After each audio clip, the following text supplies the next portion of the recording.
Queridos, chega aqui, Silvia e o Elton.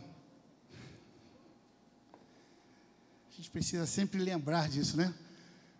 Foram a primeira ovelha a ser batizada aqui na igreja, a Silvia, posteriormente o Elton. Hoje são líderes de célula e servem a Deus com tanta dedicação. Então, através desse casal, eu quero também agradecer a todos vocês que chegaram aqui hoje, 7h30 da manhã, para organizar, para pensar, para limpar, para resolver algumas pane, algumas tretas que acontecem, né? Então, eu quero agradecer a Deus. Eu queria que vocês aplaudissem ao Senhor por isso. Aplaudissem ao Senhor por essa igreja que serve. Como eles, alguns também aceitaram a Jesus aqui, se batizaram, estão liderando algum ministério da igreja, estão liderando células, e assim a gente vai prosseguindo. Que Deus abençoe vocês, tá? Amamos demais vocês. Eu falei para a Silvia, não te contaram não, era você que vai pregar, ela é seminarista, ela quase que deu um susto aqui. Mas que bom, queridos. Eu queria nesta manhã trazer uma palavra ao seu coração. Hoje, esse dia especial, ceia do Senhor, mais um motivo de estarmos aqui nesta manhã, servindo a Deus, participando na comunhão dos santos. Papais, fiquem tranquilos, porque os seus filhos estão sendo muito bem cuidados lá atrás, por mais uma equipe fantástica, de servos que estão ali, cuidando do seu filho e ministrando a palavra ao seu filho. Eles não estão lá simplesmente para tirar daqui, talvez atrapalhar o culto, não. Eles estão lá para serem ministrados. Amém? E essa palavra que eu quero trazer para você nesta manhã é uma palavra muito direta, muito importante. Por isso eu pediria aos amados irmãos emprestada a sua atenção. Queria pedir ao pessoal da recepção, se os ar-condicionados estão ali no último, né? Pode Adriano dar uma olhada juntamente com a recepção. Muito quente em Brasília nesses dias, né? Tem orado para que a chuva possa vir. Parece que eu vi que quinta-feira vai chover, né? Vamos orar. Vamos orar também para que possa antecipar, né? Para que a gente possa ter esse momento. Então, queria pedir aos irmãos aí da técnica que possa ver aí a questão do ar-condicionado. Aquela parte de trás ali é um pouco mais prejudicada. Se vocês quiserem vir para frente, irmãos, ó, tem lugares aqui, né, Mário? Você está com frio aí? Você quer um cobertor? Não, né? Não chega tanto, mas está bem melhor ali, até a gente daqui a pouco colocar um ar-condicionado ali, tá? Então vocês podem vir para frente, podem sentar aqui no local reservado para o ministério incluir, pode vir aqui para frente, nos lugares onde os pastores costumam sentar, tá bom? Aqui realmente está um clima melhor. Então eu queria, dessa forma, pedir mesmo a atenção dos irmãos. E eu já começo essa palavra de hoje fazendo uma pergunta para você. Se você tivesse um diagnóstico, alguém tivesse falado para você, um médico, por exemplo, que você teria 72 horas de vida, o que você faria nessas 72 horas de vida? Vou te dar aí 15 segundos para você pensar, enquanto eu e a Thalita bebemos uma água.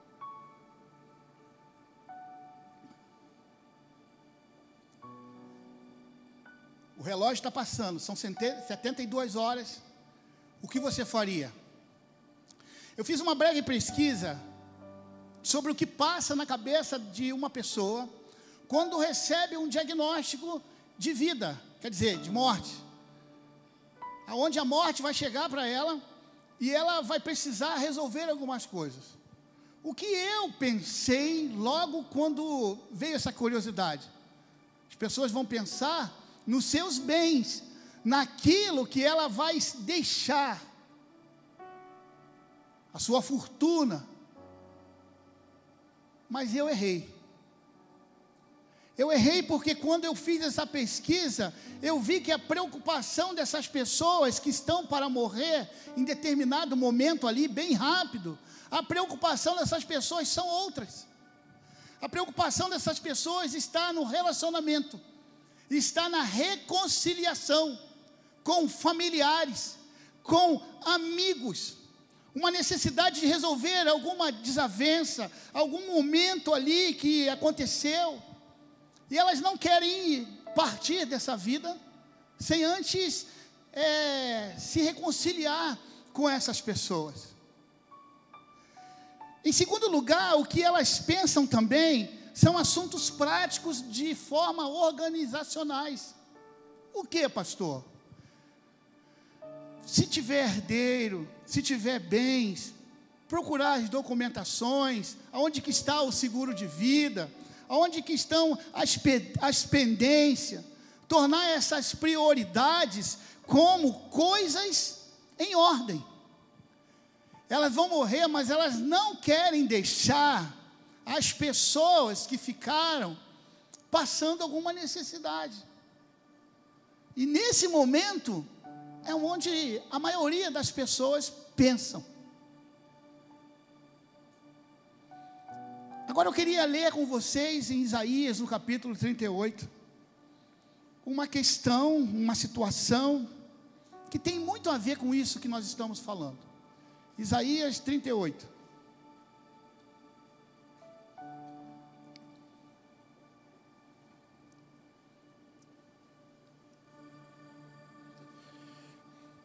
Diz assim a palavra do Senhor: naqueles dias Ezequias ficou doente, à beira da morte. O profeta Isaías, filho de Amós, foi visitá-lo e lhe disse: assim diz o Senhor, ponha a casa em ordem, porque você vai morrer, você não se recuperará. Quem quer receber um profeta que veio a falar isso? Eu fiquei lembrando aqui, irmão, que bênção, irmão. Que notícia que esse profeta me dá. E aí no versículo 2 em diante diz: Ezequias virou o rosto para a parede e orou ao Senhor: lembra-te, Senhor, de como tenho te servido com fidelidade e com devoção sincera, e tenho feito o que tu aprovas. E Ezequias chorou amargamente. Então a palavra do Senhor veio a Isaías: vá dizer a Ezequias, assim diz o Senhor, o Deus de seu antepassado Davi: ouvi sua oração e vi suas lágrimas, acrescentarei 15 anos à sua vida, e eu livrarei você e esta cidade das mãos do rei da Síria. Eu defenderei esta cidade. Este é o sinal de que o Senhor fará o que prometeu. Farei a sombra do sol retroceder os 10 graus que ela ia cobrir, que ela já cobriu na escadaria de Acais. E a luz do céu retrocedeu os 10 graus que tinha avançado. Depois de recuperar-se desta doença, Ezequias, rei de Judá, escreveu o seguinte: eu disse, no vigor da minha vida tenho que passar pelas portas da sepultura e ser roubado do restante dos meus anos? Eu disse, não tornarei a ver o Senhor, não olharei mais para a humanidade, nem estarei mais com os que agora habitam neste mundo. A minha casa foi roubada e tirada de mim, como se fosse uma tenda de pastor. A minha vida foi enovelada, como se faz o tecelão, e ele me cortou como um pedaço de tecido. Dia e noite foi acabando comigo. Esperei pacientemente até o alvorecer, mas como um leão ele quebrou todos os meus ossos. Dia e noite foi acabando comigo. Gritei como um andorinhão, como um tordo. Gemi como uma pomba chorosa. Olhando para os céus, enfraqueceram os meus olhos. E estou aflito, ó Senhor, vem em meu auxílio. Mas que posso te dizer? Ele falou comigo, ele mesmo fez isso. Andarei humildemente toda a minha vida por causa dessa aflição da minha alma, Senhor. Por tais coisas os homens vivem, e por elas também vive o meu espírito. Tu me restauraste a saúde e deixaste-me viver. Foi para o meu benefício que tanto sofri. Em teu amor me guardaste da cova da destruição. Lançaste para trás de ti todos os meus pecados. Pois a sepultura não pode louvar-te, a morte não pode cantar o teu louvor. Aqueles que descem a cova não podem esperar pela tua fidelidade. Os vivos, somente os vivos te louvam, como hoje estou fazendo. Os pais contam a tua fidelidade a seus filhos. O Senhor me salvou. Cantaremos com instrumentos de corda todos os dias da nossa vida no templo do Senhor. Senhor, nesta manhã, diante de Ti te pedimos, fale ao nosso coração. Use a minha vida, use a vida da Thalita, que possamos expressar aqui a sua vontade para conosco, assim como o Senhor falaste ao meu coração. Fale nesta manhã, Senhor. Fale nesta manhã, em nome de Jesus. Amém. Amém, queridos. O tema da mensagem de hoje é: põe em ordem a tua casa. Antes de falarmos aqui sobre esta história, precisamos ver aqui um ato na história de como isso aconteceu, dos momentos que estavam ali vivendo aquele povo, onde o rei Ezequias recebe este comunicado. A primeira coisa que precisamos entender é que o reino de Judá, ali no século 8 antes de Jesus, quem era o rei? Era o rei Ezequias. Um período de grande tensão política. Judá estava passando por uma série de acontecimentos trágicos. O cenário era horrível. Pessoas estavam morrendo. A cidade estava sitiada. Algo estava acontecendo ali na política. O império assírio, que estava conquistando várias nações, estavam também querendo conquistar Judá. E a opressão do exército da Síria, do governo da Síria, do reinado da Síria, era muito forte ao povo de Judá. E nesse cenário, Ezequias era o rei.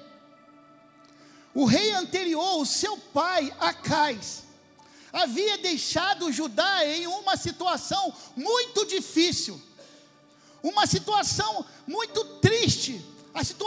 A situação espiritual era difícil demais, era decadente, politicamente estava vulnerável. Esse era o reinado de Acais, o que antecedeu Ezequias. Ele estava tentando buscar alianças com os inimigos, com reinados pagãos. Ele estava fazendo aquilo que não agradava ao coração de Deus, permitindo que a idolatria entrasse em Judá. Ele foi um rei infiel, que adotou prática também pagãs, sacrificou seus próprios filhos, e não confiou em Deus. Esse era um cenário antes da chegada de Ezequias. Os efeitos importantes na chegada de Ezequias foi tremendo. A primeira coisa que Ezequias faz ao assumir, ele faz uma reforma. Ele é reconhecido como, diante dos teólogos, como o rei reformador. O seu pai tinha feito muitas coisas erradas. Agora ele começa a colocar tudo em ordem, buscando adorar o Deus Todo-Poderoso no culto, removendo os altares pagãos, destruindo ídolos, restaurando ali o templo de Jerusalém. Ele promoveu uma volta ao culto a Javé, fortalecendo a fé de um povo.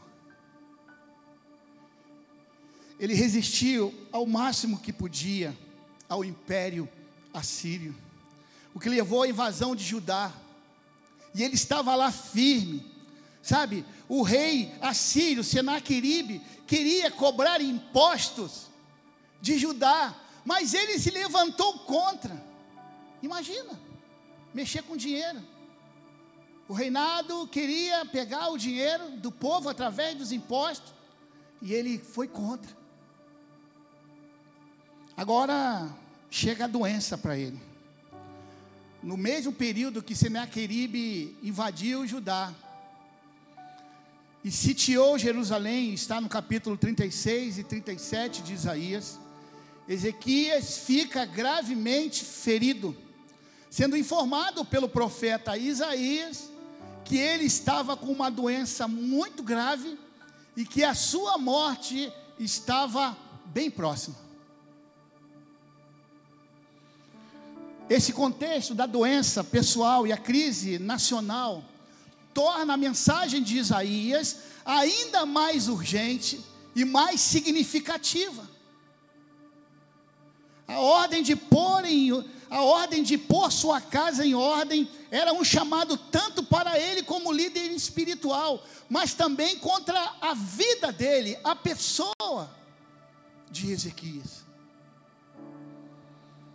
A resposta agora de Ezequias, diante a essa ordem, deste comando, desta declaração de doença, diante também da intervenção de Deus, após ele receber a sua notícia, a notícia iminente de morte, Ezequias orou fervorosamente. Nós lemos isso aqui. Ele lembrou da sua fidelidade a Deus. Ele sim colocou o Senhor. Eu fiz tantas coisas, eu tenho feito tantas coisas. Em resposta, o Senhor, através do profeta Isaías, prometeu dar a ele mais 15 anos de vida e a libertação do cerco a Jerusalém. Ele teria mais 15 anos de vida, mas também seria aquele que iria libertar o povo de Judá e de Jerusalém. A promessa de Deus não só aliviou a angústia pessoal, mas também deu a esperança ao povo de Judá. Quando Deus te dá uma bênção, quando Deus te livra de algo, você pode ter a certeza que não vai ficar por isso mesmo. Deus vai querer algo de cada um de nós. Foi exatamente isso que acontece aqui. Este evento não é apenas um relato de uma cura física, mas também uma demonstração do poder soberano de Deus para curar qualquer doença. Aleluia! O mesmo Deus que tinha o controle sobre a saúde de Ezequias, também controlava o destino das nações. E esse mesmo Deus está agindo hoje, agora aqui nessa igreja. Ele não muda, jamais. A restauração de Ezequias serviu como um sinal de misericórdia de Deus para com Judá, mesmo em tempo de crise, que você está vivendo hoje, o Senhor Deus está contigo. Foi um lembrete que, embora o cerco fosse terrível, Deus ainda estava no controle. Amados, diante disso, podemos perceber que o texto de Isaías 38 narra a história deste rei, do rei Ezequias, que recebeu de Deus uma palavra séria e uma palavra urgente, que ele deveria colocar a sua casa em ordem, pois estava à beira da morte. E você pode perguntar: pastor, como eu posso colocar a minha casa em ordem? A ordem de Deus aqui revela pelo menos duas verdades. A primeira é que a vida é breve, a vida é incerta. Uma morte pelo acidente é o que traz à nossa mente mais rápido. Toda morte é terrível, é triste, traz consequências, traz saudades. Mas quando você morre por um acidente, ninguém esperava. Lembrando aqui do avião que caiu há pouco tempo lá em São Paulo. Quem imaginava que estava indo para a sua última viagem? Quantos sonhos estavam ali? Segundo lugar, devemos viver de maneira que as nossas vidas estejam sempre em ordem diante de Deus. Já que eu não sei o dia de amanhã, já que eu não sei o que vai acontecer nos segundos a esse que eu estou aqui falando com vocês, eu preciso me antecipar, eu preciso colocar a minha vida em ordem. Mas como dizem, e os brasileiros são os campeões, deixa tudo para a última hora. Hoje Deus está nos chamando a colocar a nossa casa em ordem. Você quer colocar a sua casa em ordem? Pastor, não estou preocupado com a morte não. Não é isso. Você tem que estar preocupado com aquilo que vai acontecer em um futuro, que pode ser longo, pode ser breve. É por isso que nós estamos aqui nesta manhã. Hoje essa palavra ressoa para nós como uma grande notícia e um grande despertar, para que possamos de fato fazer algo, enquanto temos a vida. O que significa colocar a casa em ordem? O que eu preciso fazer para colocar a minha casa em ordem? A primeira coisa que eu preciso fazer é reconhecer que eu preciso mudar. A primeira coisa para colocar a casa em ordem é fazer uma retrospectiva de como está a minha vida. Eu preciso ver o que eu tenho feito diante do Senhor, diante da minha casa. Será que eu estou andando dignamente? Será que eu estou buscando a Deus? Será que eu tenho vivido de uma forma que a minha esposa, o meu esposo, os meus filhos, meus amigos me veem como uma pessoa que realmente tem buscado a presença do Senhor? Põe em ordem a tua casa, porque morrerás e não viverás. Ezequias era um rei justo, foi confrontado com a realidade da morte. A verdade é que nenhum de nós está livre disto. Ezequias estava vivendo no ápice da sua vida, era um dos momentos melhores para ele. Tudo que Ezequias fazia dava certo, todas as lutas, todas as batalhas que ele enfrentava, ele vencia. Ezequias estava no topo, era o cara do momento. Ele estava vivendo exatamente nesta situação. Mas pastor, e aquela música? Ré menor. Não, dó maior. Não, para, eu não sei nada não, só estou brincando aqui. Pastor, aquela música que diz assim: não morrerei enquanto a promessa não se cumprir. Quem tem promessa de Deus não morre não, não desiste não. Quem tem promessa de Deus tem a fé de Abraão. Eu sei que não tem vaga não. Essa música, irmão, não tem nada a ver com essa história. Que história é essa que quem tem promessa de Deus não morre? Aonde está na Bíblia isso? Ezequias estava vivendo planos, promessas. Vai nessa não, tá? Não, eu tô firme. Quando ele chamar, meu irmão, ele vai te chamar de qualquer jeito. E eu acho que se você trabalhar mais, agradar mais a ele, ele vai fazer que você chegue mais perto dele. Mas não é para você afrouxar não. Irmãos, Ezequias estava vivendo a melhor parte do seu ministério.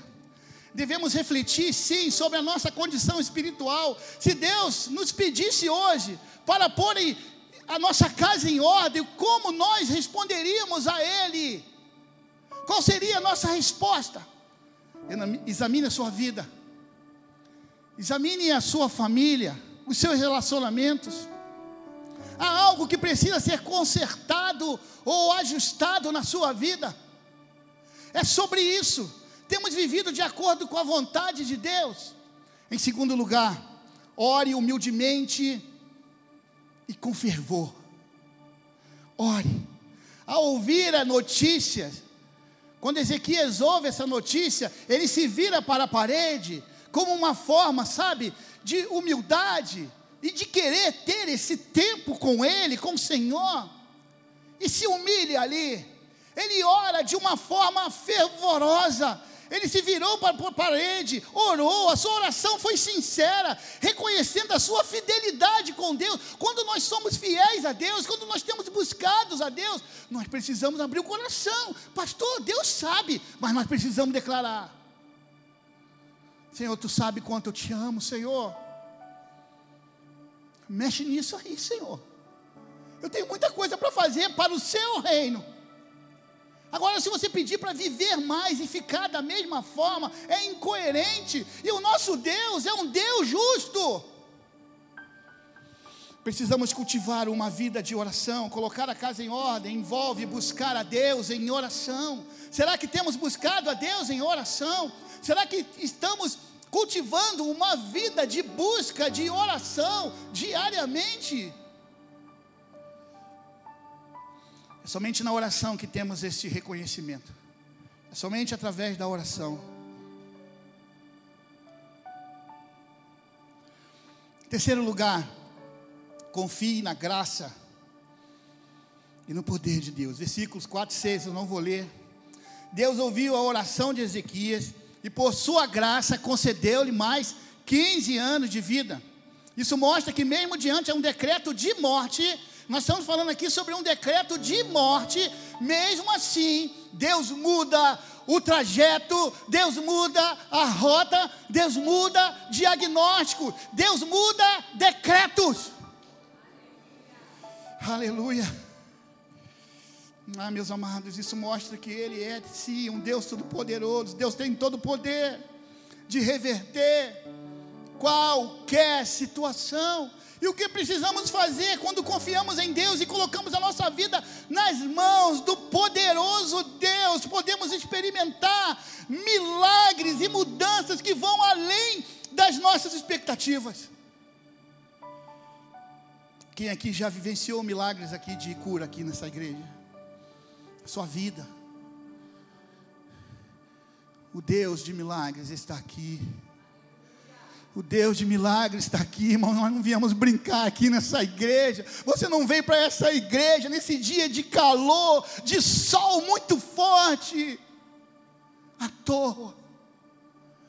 Você veio para ter o encontro com Deus Todo-Poderoso. Glórias a Deus.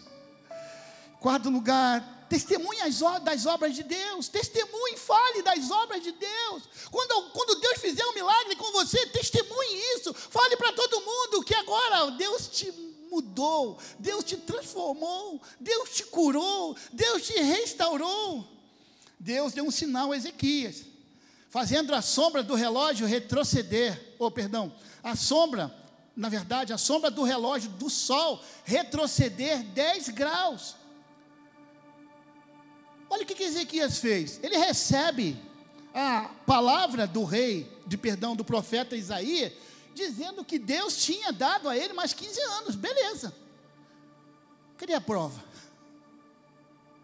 Você tem pedido prova de Deus? A Deus, na verdade. Quando você quer algo, você necessita de algo, você tem orado, tem buscado. E Deus falou: não, já fiz, já está tranquilo, já está tudo certo, já te mandei a bênção. Qual a prova que Deus fez isso?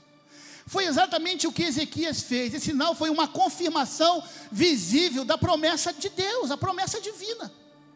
Imagina o sol, irmãos, descer, a sombra recuar 10 graus na escadaria.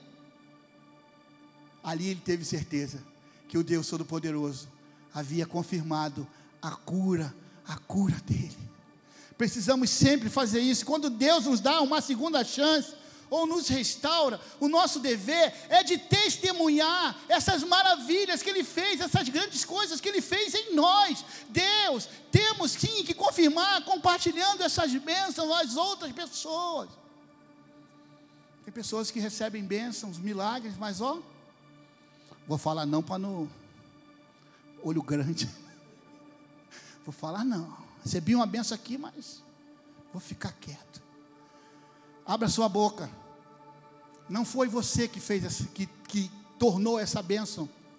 Foi Ele, o Deus Todo-Poderoso. Abra sua boca e declare que foi Deus quem fez por você. Não feche a sua boca. Fale das maravilhas, das grandezas de Deus. O seu testemunho de vida vai abençoar outras vidas. Quinto e último lugar. Viva com propósito renovado. Versículo de 15 a 19 fala sobre isso. Ezequias reconhece que a sua vida foi prolongada com um propósito. Eu e você nesta manhã precisamos ter essa certeza. Se Deus nos der algo, é para um propósito. Deus não vai te dar uma bênção só para você viver com ela debaixo do braço. A bênção que o Senhor lhe der será para você abençoar outras vidas. Isso é reino de Deus. Isso é reino de Deus. Então, se você está para receber uma bênção, pode ter a certeza que tem um propósito nisso, não somente para você, mas para as pessoas que estão ao seu redor. Esse é reino, irmãos. Louvado seja o Senhor. Ele expressa aqui o seu compromisso de viver para louvar a Deus e testemunhar a fidelidade, a sua fidelidade para as gerações futuras. E o que precisamos aprender sobre esse quinto momento na vida de Ezequias? Deus nos dá tempo e oportunidades com um propósito. Colocar a casa em ordem significa viver a cada dia para louvar, para exaltar, para glorificar o nome de Deus. Eu queria que você aplaudisse a Ele, irmãos. Aplauda ao Deus Todo-Poderoso. Aleluia! Glórias a Deus. Meus irmãos, essa expressão de colocar a casa em ordem tem sentido de preparação. Nesse caso específico, para a morte, a organização da vida, antes de partir. Nessa manhã, Deus está falando com cada um de nós. Arrume a sua casa, prepare, coloque a sua casa em ordem. A casa só ficará em ordem quando a sua vida estiver em ordem. Será que a gente tem vivido de uma forma... deixa para lá, depois eu faço, depois eu acerto, depois eu pago, depois eu compro, depois eu peço perdão, depois eu me reconcilio, depois eu faço? Não. Deus está falando para você nesta manhã.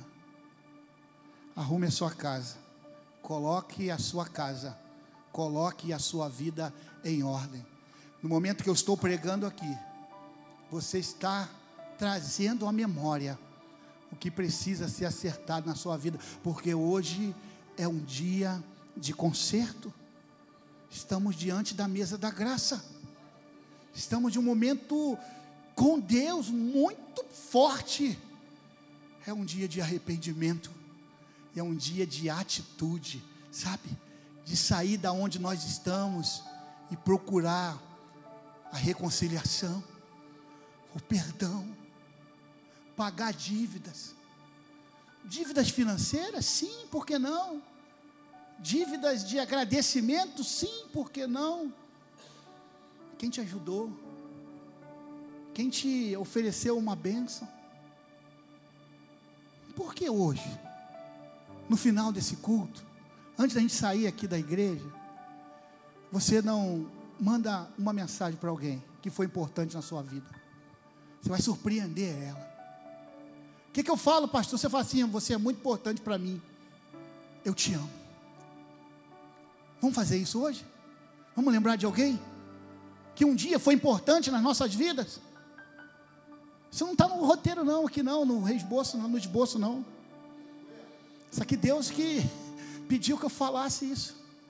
Já vai lembrando nos nomes, pode ser mais de um. Mande uma mensagem para ela, para essa pessoa. O profeta Isaías, nessa passagem, é enviado a Ezequias como uma mensagem dizendo: põe em ordem a sua casa, porque morrerás e não viverás. Este aviso traz uma mensagem clara, que Ezequias deveria se preparar espiritualmente e cuidar dos assuntos práticos, familiares, que precisavam ser ajustados, deixando tudo em paz para aqueles que ficariam.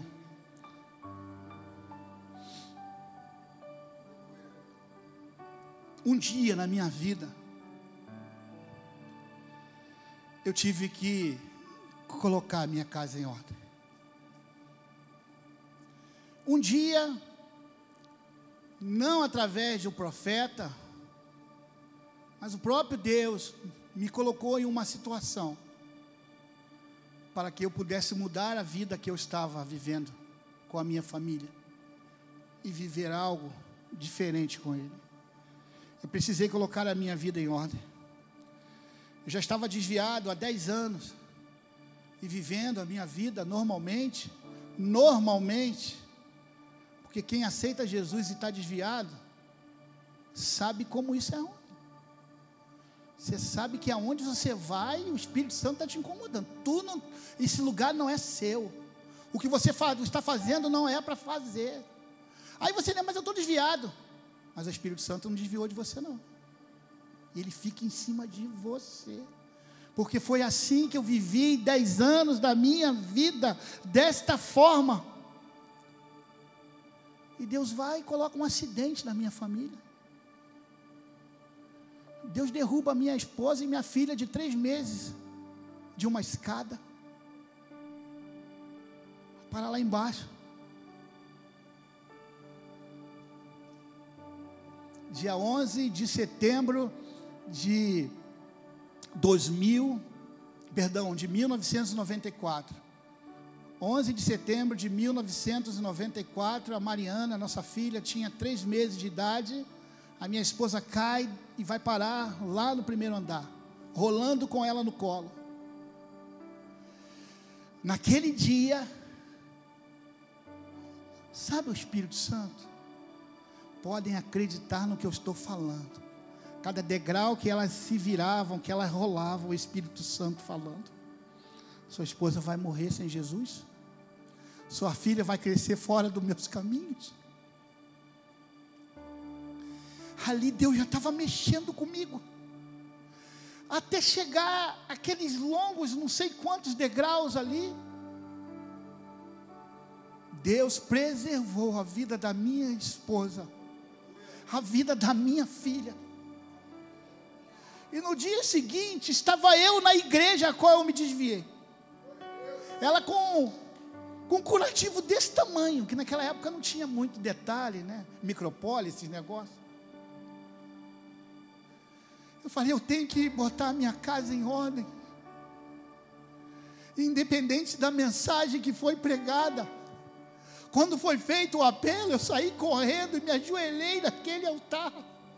E eu voltei para Jesus. Há 30 anos atrás foi a melhor decisão que eu tomei, de viver a vida com o Senhor.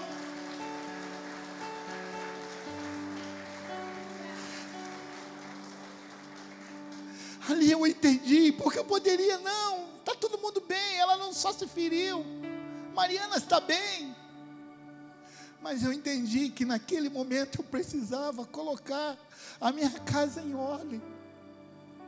Eu precisava colocar a minha vida em ordem em primeiro lugar, e depois a minha casa, e ali, a partir dali, tudo mudou. E nesta manhã, o Senhor também está te convidando a colocar a sua vida em ordem.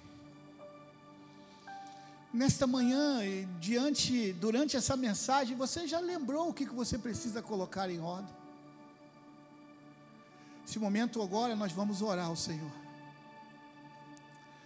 Nesse momento agora, a gente vai fazer uma oração ao Senhor.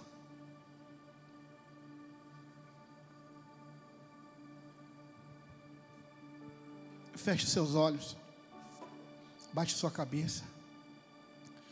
Evitem qualquer tipo de movimentos agora no templo, por favor. Esse é um momento muito importante.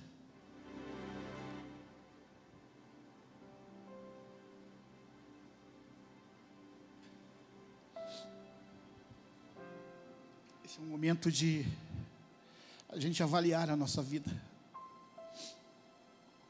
Escutem aqui.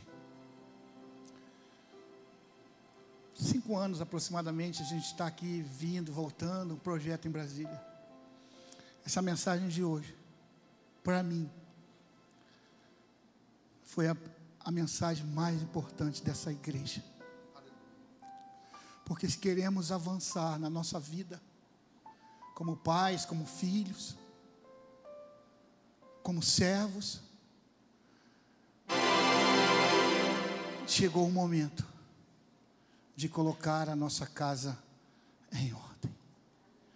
A gente vai estar cantando agora um louvor. Enquanto você está aí falando com o Senhor, declare ao Senhor tudo aquilo que você quer, tudo aquilo que você precisa, e Ele ouvirá. Coloque a sua vida, coloque a sua casa em ordem. Tens liberdade aqui, Espírito de Deus, Espírito de Deus.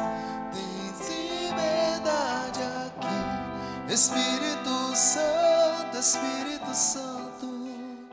Tens liberdade aqui, Espírito de Deus, Espírito de Deus. Tens liberdade aqui, Espírito Santo, Espírito Santo.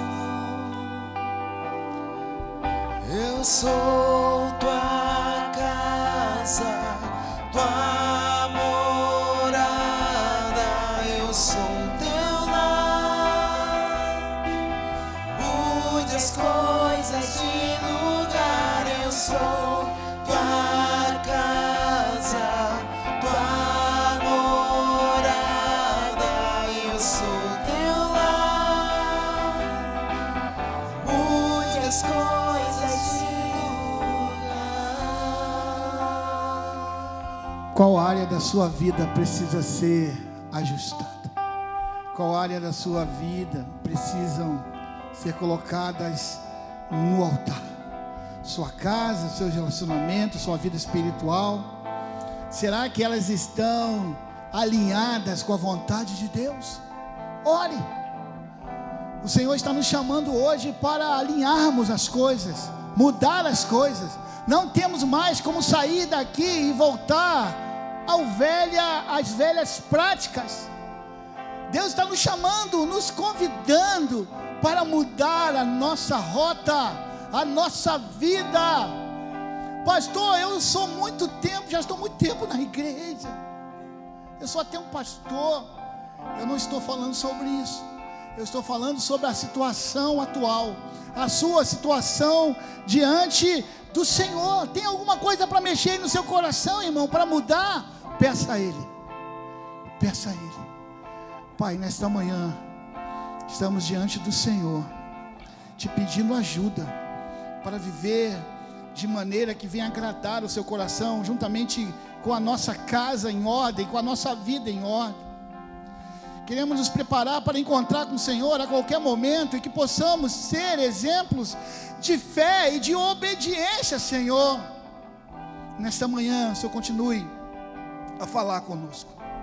O Senhor venha ministrar ao nosso coração, e eu te peço em nome de Jesus, visite as casas que aqui estão, coloque em ordem estas casas a partir dos seus moradores, em nome de Jesus.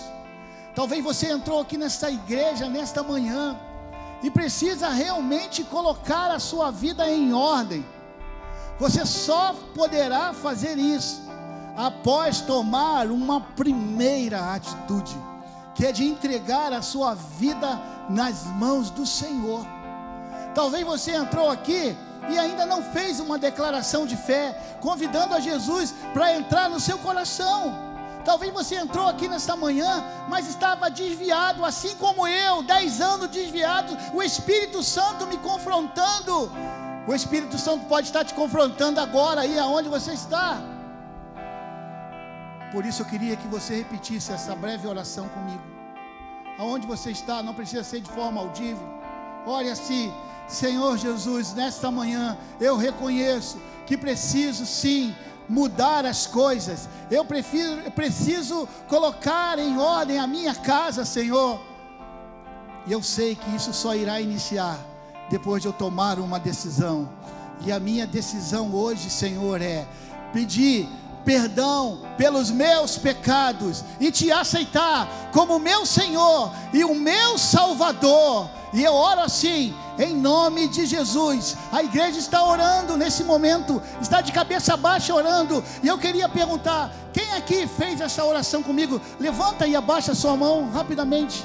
Alguém aqui? Eu quero orar por você. Quem aqui repetiu essa oração? Levanta sua mão e abaixa. Eu quero orar por você. Você que está voltando para o Evangelho, você que estava desviado, mas hoje decidiu colocar a sua casa no altar, levanta sua mão e abaixa em seguida. Eu quero orar por você. Alguém aqui nesta manhã está voltando aos caminhos do Senhor? Amém. Eu creio que a palavra do Senhor, ela não volta vazia. Eu creio também que todos aqui um dia já aceitaram a Jesus. Louvado seja o Senhor. Mas se isso for verdade, estamos diante de um grande problema. A nossa missão não para quando recebemos a salvação. A nossa missão continua. Sabe como? Falando do amor de Deus para as outras pessoas. E o desafio que você tem agora é falar do amor de Jesus para as outras pessoas. Convide essas pessoas que não conhecem Jesus para estarem no culto. Convide as pessoas que não conhecem Jesus a estarem na sua célula, para que aquilo que você recebeu como coisas tão maravilhosas, essas pessoas precisam receber também. Pai, muito obrigado, Senhor, por esse momento. E continue a falar conosco. É a oração que fazemos a Ti, em nome de Jesus. Amém. Você pode aplaudir ao Senhor. Aleluia. Glórias a Deus. Amém. Queria convidar aqui o Elvis e a Fernanda, que vão estar aqui preparando aqui esse momento, juntamente com os irmãos que já foram previamente, contactados. Iremos passar agora para a celebração da ceia do Senhor. Amém. Então agora a gente vai fazer esse momento, o momento que o Senhor disse que precisaríamos fazer até que Ele volte. Por isso estamos aqui nesta manhã. E vamos fazer isso. Vamos fazer isso sim. Pastor, quem pode participar deste momento?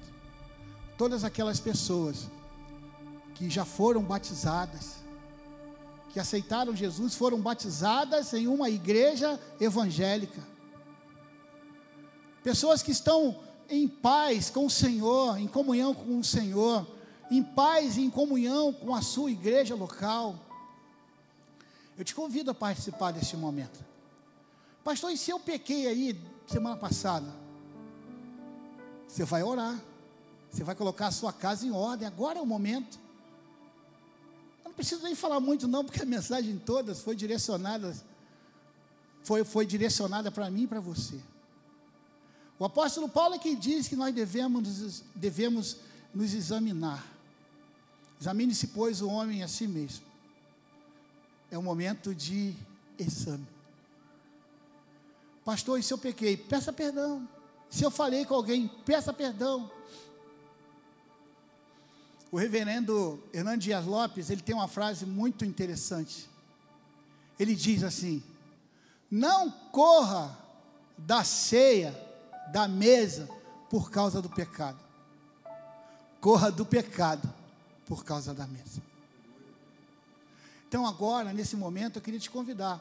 Olha, no dia 2 de novembro, teremos aqui o batismo. As inscrições já estão abertas. Se você desejar se batizar, você vai falar comigo ali fora. Pastor, eu quero me batizar. Você vai se preparar.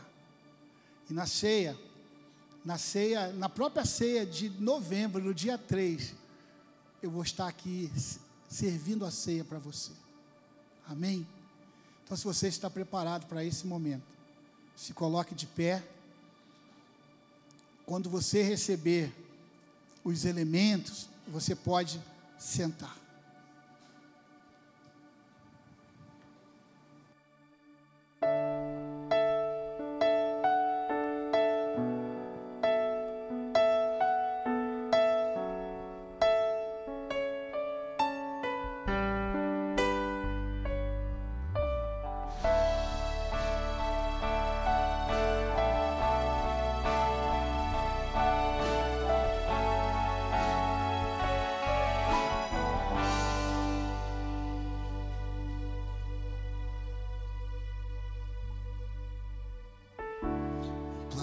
para salvar, um pacto para selar, silêncio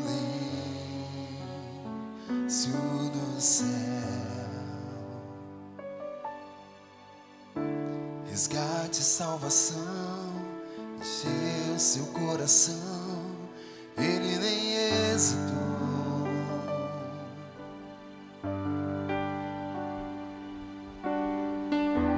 No palco do amor, o autor anunciou a vida e a salvação. Tudo que ele fez foi oferecer um plano que Deus escreveu. E quando a minha história parecia ter chegado ao fim, a sua graça me alcançou. E quando tudo parecia estar perdido naquela cruz, o teu sangue me libertou.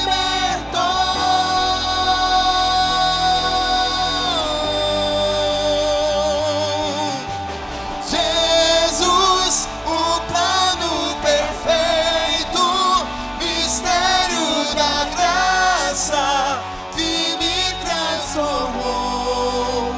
O seu nome é Jesus, nome sobre todos, veio pra salvar, ele me salvou. Um plano pra salvar, um pacto pra selar, silêncio no céu. Resgate, salvação, encheu seu coração, ele nem hesitou. Ficar de pé? No palco do amor, Vamos cantar bem, bem forte esta canção tão linda. sua vida é salvação.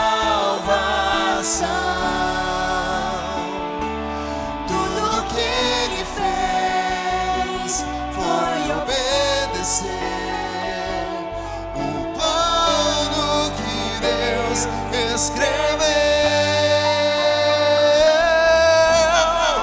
E quando a minha história parecia ter chegado ao fim, a sua graça me alcançou.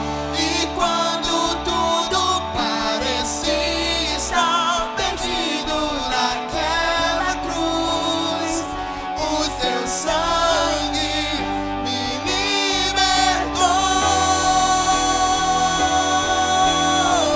libertou, me libertou.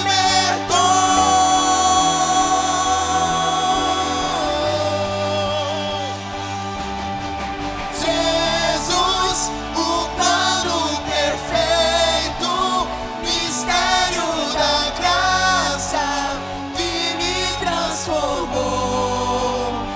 O seu nome é Jesus, nome sobre todos, veio pra salvar, ele me salvou. O seu nome é Jesus, o plano perfeito, a igreja. Mistério da graça que me transformou. Jesus, nome sobre todos, veio pra salvar, Aleluia. Glórias a Deus. salvou. Amém. Alguém ficou sem receber algum elemento? Faz com a mão assim, pastor, não recebi. Alguém ali atrás? Não? Amém. Queria convidar o Elvis para fazer essa oração nesse momento. Amém. Senhor, nesse momento, Pai, nos preparamos e entregamos as nossas vidas, Senhor. Amém, Jesus. Agradecendo por tudo que o Senhor tem feito por nós, que o Senhor fez, pelo Teu sacrifício na cruz por nós, Pai. Pai, nós estamos lembrando agora, Senhor, nesse momento.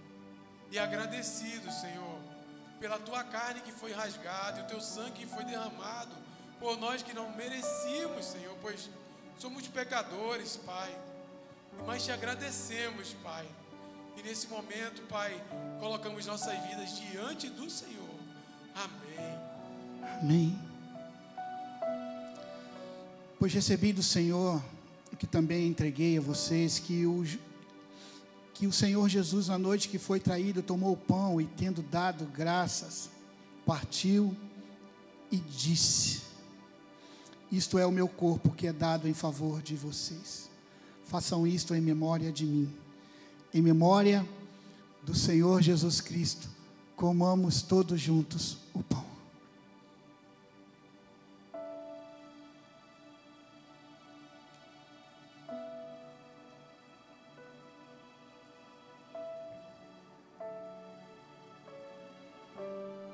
Da mesma forma, depois da ceia, ele tomou o cálice e disse: este cálice é a nova aliança do meu sangue. Façam isso sempre que o beberem, em memória de mim.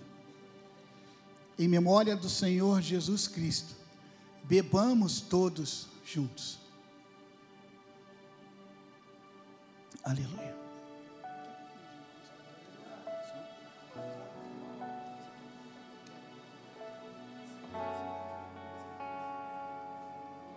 Amém?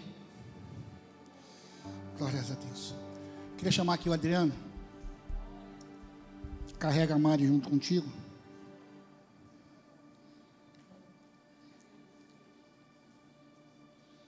E a gente vai orar, encerrar o culto. A gente vai terminar aqui de uma forma bem animada, bem alegre, porque o nosso Senhor é bom. Queria o microfone, pastor Tiago. Entrega para o Adriano. O Adriano vai orar encerrando e vai entregar a vida da sua esposa Mari, que ontem completou mais um ano de vida.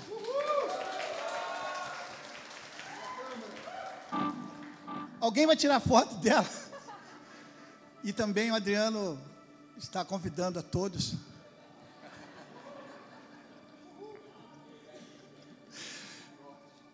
Vamos orar? Deus, nós queremos, Senhor, ser gratos a Ti, Deus, por tudo que o Senhor tem feito nas nossas vidas. Amém, Jesus. Por tudo que o Senhor fez neste lugar, no dia de hoje, Deus. Amém, pela Jesus. Tua presença maravilhosa, pela Amém, Tua palavra, Jesus. Deus. Nós somos, Senhor, necessitados de Ti, Senhor. Nós já compreendemos isso, Deus, que sem Ti nós nada podemos fazer, Deus. Amém, Jesus. É por isso que nós vivemos esse momento aqui, Senhor, nesta manhã, onde o Senhor preparou o ambiente, Senhor, onde o Senhor preparou, Amém, Senhor, a Jesus. palavra, onde o Senhor preparou os louvores, Deus, e a Tua presença foi manifesta neste lugar, Deus. Nós temos muito a Te agradecer por isso, Deus. Amém, Jesus. Quero colocar também neste momento a vida da minha esposa, Deus. Amém, a mulher, Jesus. Senhor, que Tu colocaste ao meu lado, Senhor, para caminhar, Senhor, na Tua direção, Deus. Quão grato eu sou, Senhor, por esse presente, Deus. Ela fez ontem, Deus, aniversário. Nós queremos Te agradecer pela vida dela, por tudo que, Senhor, o Senhor tem feito através dela, Senhor. Uma mulher, Deus, que tem, Senhor, se empenhado, Senhor, colocado a vida, Senhor, na Tua obra, Deus. Nós somos, Senhor, testemunha disso, Deus. O quanto ela Te ama, Deus, o quanto, Senhor, ela faz com amor o que ela faz, Deus. Então nós só queremos Te agradecer, Senhor, pela vida dela, Senhor, e Te pedir em nome de Jesus Cristo que o Senhor prepare o futuro dela, Deus, que o Senhor encha com as Tuas bênçãos, Deus, que o Senhor continue, Senhor, dirigindo o seu caminho, Senhor, abençoando, Senhor, a Mari, Senhor, com toda sorte de bênção, Deus. Obrigado, Senhor, por tudo que o Senhor fez nesse dia, Deus, pela Tua presença, Senhor. Obrigado porque hoje, Senhor, nós, Senhor, praticamos, Senhor, a ordenância, Senhor, da ceia, Senhor. Hoje nós lembramos, Senhor, do seu sacrifício na cruz do Calvário, Deus. Que nós possamos viver de maneira, Senhor, que não tenha sido em vão, Deus. E nós, Senhor, Te agradecemos por tudo que Tu tem feito na nossa vida, por tudo que Tu, Senhor, tem feito nesta igreja, nesta comunidade, Senhor, pela Tua presença, pelo Teu amor, Senhor, pela Tua salvação, Deus, pelo sacrifício feito na cruz do Calvário, Deus. Continua, Senhor, conosco, continua nos dirigindo, Senhor, continua dirigindo essa igreja, continua dirigindo a nossa vida, Deus. É o que nós Te pedimos em nome de Jesus. Amém. Amém. Glórias a Deus. Vamos louvar? Amém.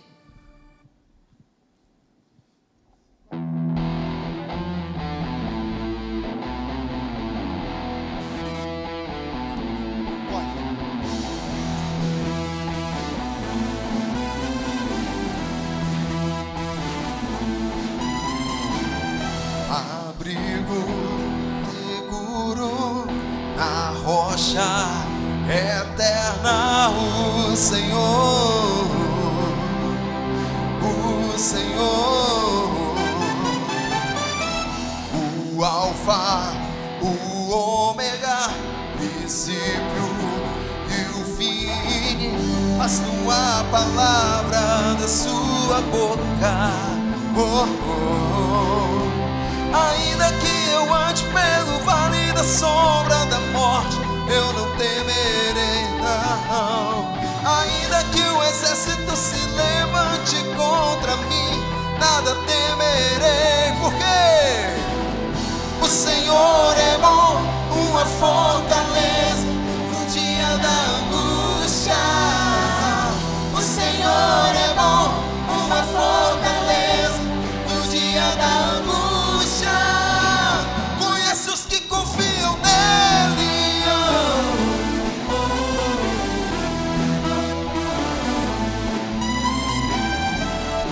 E que a graça e o amor de Deus Pai, as mais lindas consolações do Espírito Santo esteja sobre a Igreja Batista Atitude em Brasília e sobre todas as igrejas espalhadas na face da terra, hoje e para todo sempre. A igreja diz: amém.